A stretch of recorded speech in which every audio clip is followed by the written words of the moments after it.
Hello student, this is the question of basically calorimeter. तो calorimeter का question है, देखते हैं पहले। Sphere of aluminium of 0.047 kg। तो क्वेश्चन में कहा भी एक स्फेयर है जिसका मास कितना दिया, 0.47 kg। तो मैंने मान लिया ये एक स्फेयर है जिसका मास दिया 0.047 kg।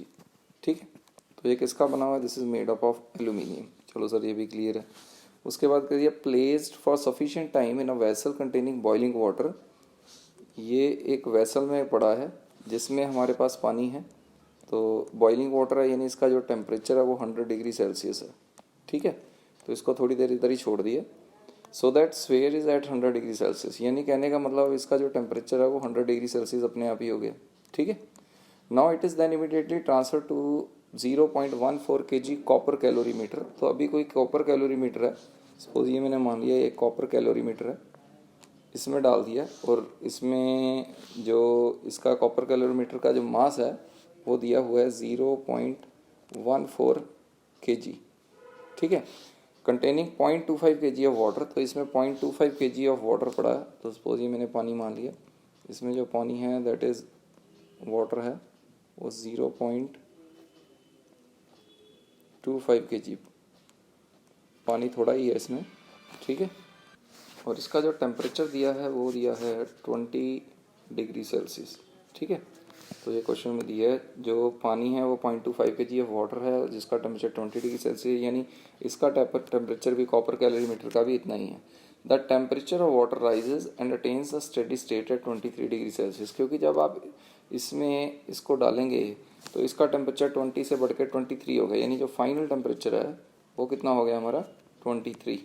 ठीक है, तो ये स्फेयर भी इसके बीच में ही है, यानी जो फाइनल टेम्परेचर है वो ऐसा है भाई, इसका भी 23 डिग्री सेल्सियस ही हो जाएगा। तो calculate specific heat of aluminium. तो स्पेसिफिक हीट आपको एल्यूमिनियम का निकालना है। तो सबसे पहले जब आपने सोल्यूशन करना है तो आपको चीज़ों में जो इनिशियल है, जो फाइनल है, हीट गेन और हीट लॉस है, वही करना है। तो हम करेंगे हीट गेन किसने की है बताओ? हीट गेन की है वाटर ने, क्योंकि वाटर का पहले टेम्परेचर था 20 degree. Heat gain by water, ठीक है, प्लस और किसने हीट गेन किया है? कॉपर कैलोरीमीटर, क्योंकि इसका टेम्परेचर भी पहले 20 डिग्री सेल्सियस था, वो 23 हो जाएगा। Plus heat gain by copper calorimeter is equal to heat lost by, किसने लॉस किया heat? That is of sphere. तो इन दोनों को हमने इक्वेट ही करना है जस्ट। तो सबसे पहले हीट गेन बाय वाटर लिखेंगे। तो हीट वाटर का जो मास है वो कितना है? That is 0.25 kg। तो MC डेल्टा T लगाना है सारी जगह, तो ध्यान से लगाना है। तो मास इज 0.25।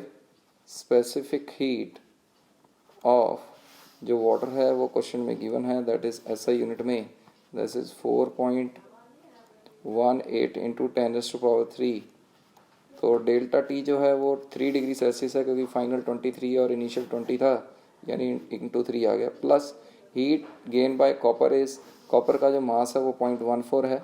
ठीक है, MC ऑफ कॉपर दिया है, दैट इज 0.386 इंटू 10⁻³ MC हो गया। डेल्टा T इसका भी 3 है, क्योंकि ये कॉपर और जो पानी है दोनों का टेम्परेचर इनिशियल भी सेम था, फाइनल भी सेम हो गया। Plus heat equal to heat lost by the sphere. तो स्फेयर ने क्या लॉस किया है वो आपको मालूम होना चाहिए। तो heat lost by the sphere is, mass of sphere is that is 0.47 kg, 0.47। C इसकी निकालनी है।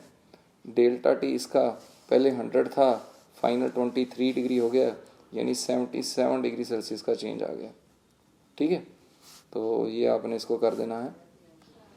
तो यहाँ से जो आप C की वैल्यू निकालेंगे वो आपका आंसर होगा।